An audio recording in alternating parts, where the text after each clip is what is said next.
Good afternoon, Miss. Good afternoon, classmates. Today I will gonna talk about the three best horror films, each one more frightening than the other. All three were released last century, but they left people with a great feeling of terror. The three films based on the three such incredible books, as well as being bestsellers, are so chilling and terrifying. These films won many Oscars nominations and also won many other awards in the nomination of Best Horror Movie. One of these movies is even considered the best horror movie of all times. All these films critically acclaimed, so let's sit down and turn on the lights in your room so you don't get scared with this top 3 of the best horror movies all of times. This is a movie that was recreated many times in the cinema, with a character well known to all of us, a classic of horror movie who won 3 Oscars. There is in the 3rd place. This is Bram Stoker's Dracula. It's a 1992 American Gothic horror film directed and produced by Francis Ford Coppola, based on the 1897 novel Dracula by Bram Stoker. I will tell you about what the movie is about in a summarized way. Jonathan Harker is a lawyer who traveled to Transylvania so that Count Dracula signs some papers referring to some properties he has just acquired in London. Dracula, who transformed into human vampire, is the embodiment of evil, and he lost his wife, the Romanian princess, when she committed suicide. When she found out what Dracula had become. Strangely, Harker's girlfriend, Mina Murray, would go on to be living reincarnation of the Romanian princess 400 years later. For that reason, Dracula decides to travel to London to conquer it. Mina, for which he will have to fight between the forces of good and evil before the immortal love that exists between them finally succeeds. Well, I think this film shows such as a human side of the incarnation of evil, which in this case is Count Dracula, who shows that side so romantic, so sentimental of a character usually likened to darkness. It's a film that didn't have so many audiovisual effects, but that was able to win that criticism from the audience from the good adaptation that Coppola made of the book. We have to remember that in the history of cinema, there were previously some films of the so famous Dracula, but I think no known one showed a detail, each scenography, each wardrobe adapted to the time. The soundtrack that accompanied the film was also a success, because it was almost nominated for an Oscar and was performed by Annie Lennox, which generates thousands of albums sold in the United States and Europe. At the 16th and the Academy Awards ceremony, the film won 3 awards in the category for Best Costume, Best Sound, and finally Best Makeup. This second film is another horror classic, which transports us to the cinema of the 60s, which brings us a shocking history that will make us wonder if we know well those around us. It's the Rosemary's Baby. In 1968, American psychological horror film, written and directed by Roman Polanski, based on the 1967 novel of the same name by Ira Levin. I will tell you about what the movie is about in a summarized way. In 1965, Guy and Rosemary Woodhouse rent an apartment in the Bradford in New York City. Suddenly, Guy lands an important role in a play after the original actor inexplicably goes blind. With this career on track, he now wants to have a baby with Rosemary. When Rosemary becomes pregnant, the Cassavetes, who are their neighbors, insist she go to their close friend Dr. Abraham Saperstein, a prominent obstetrician. 3 months later, Hatch's friend informs Rosemary that Hatch is dead. Hatch was the best friend of Rosemary. Before dying, he briefly regains consciousness and says to give Rosemary a book of witchcraft along with a cryptic message, the name and anagram. Rosemary deduced that Roman Cassavet is an anagram for Stephen Mercato, the son of a former Bradford resident and reputed Satanist. After which Rosemary seeks help from her former doctor, but is ultimately forced to give birth at home. Her husband and neighbors told her that her baby was dead, but then Rosemary discovers that her baby is alive in the neighbor's house.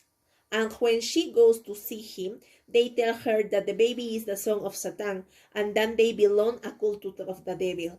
I think This movie is in a second place because it is a movie that every cinephile must see, in addition to being one of the greatest horror classics directed and produced by someone such fantastic like Roman Polanski. It also seemed to me that it is important film that touch on issues such as trust in marriage, personality, changing woman during pregnancy, and the trust that should be given to strangers, in this particular case, to neighbors. Mrs. and Mr. Cassavet, who ended up being part of a satanic sect that wanted to take over Rosemary's Babies, a movie from the 60s with no special effects, costumes according to the time, and also little set designs, since most of the scenes were filmed inside the house and the building where Rosemary lived. But I am convinced that the story is captivating from the beginning and as time passes more and more intrigue it generates. This film had many award nominations, won an Oscar in the category of Best Actress, in addition to being nominated for the Best Film of the Year. Its soundtrack was also nominated in Europe for several awards. It is without a doubt a movie that you should not miss. And the film that occupies the first place is a release in the 70s, with a story that left us all shocked and very scared. Without a doubt, for me, the best horror film all of times. It is also an adapted script from a novel written years before, and the intriguing thing is that many strange things happening during this film. It's The Exorcist. Well, it's a 1973 American supernatural horror film directed by William Friedkin and producer and written for the screen by William Peter Blatty, based on the 1971 novel of the same name by Blatty. I will tell you about what the movie is about in a summarized way. In 1975, in Georgetown, the actress Chris McNeil is living on location with her 12-year-old daughter Regan, who, after playing with a Ouija board and contacting a supposedly imaginary friend whom she calls Captain Howdy, Regan begins acting strangely, using obscene language and exhibiting abnormal strange. The doctor, thinking that Regan's aberrations are mostly psychological in origin, recommending an exorcism but performed, reasoning that believing oneself to be possessed can sometimes be cured by believing the exorcism works as well. Chris arranged a meeting with Father Karras, who is also a psychiatric physician. After Regan speaks backward in different voices and exhibits scars in the form of the words "help me" on the stomach, Karras is convinced that Regan is possessed. Believing her soul is in danger, he decides to perform an exorcism. The experience of Father Merrin is selected for performing the actual exorcism with Karras assisting. But he leaves Father Merrin alone, and when he returns to the room, discovers Merrin has died of a heart attack. After that, the enraged Karras confronts the spirit and wrestles Regan's body to the ground. At Karras' invitation, it lifts Regan's body of possessed Karras. In a moment of self-sacrifice, Karras throws himself out of the window before he can be compelled to harm Regan. Then Father Karras dies. This film is in the first place because it marked a milestone in horror cinema, and an era before and after in films on this type. Remember that today there are many films with the same plot of people possessed by the devil and exorcism, but without a doubt the best of all in The Exorcist of 1970. Let's not forget that this movie marked an entire generation in one of the most terrifying experiences on their lives. The Exorcist is simple a masterpiece, great cinematography, darkness, the atmosphere, and a super screenplay enhance the dialogue. There is a plenty of excellent actors in this film as well. This film, adapted from the bestseller by William P. Blatty with the same name, is also so exciting that it makes you feel cold scene after scene.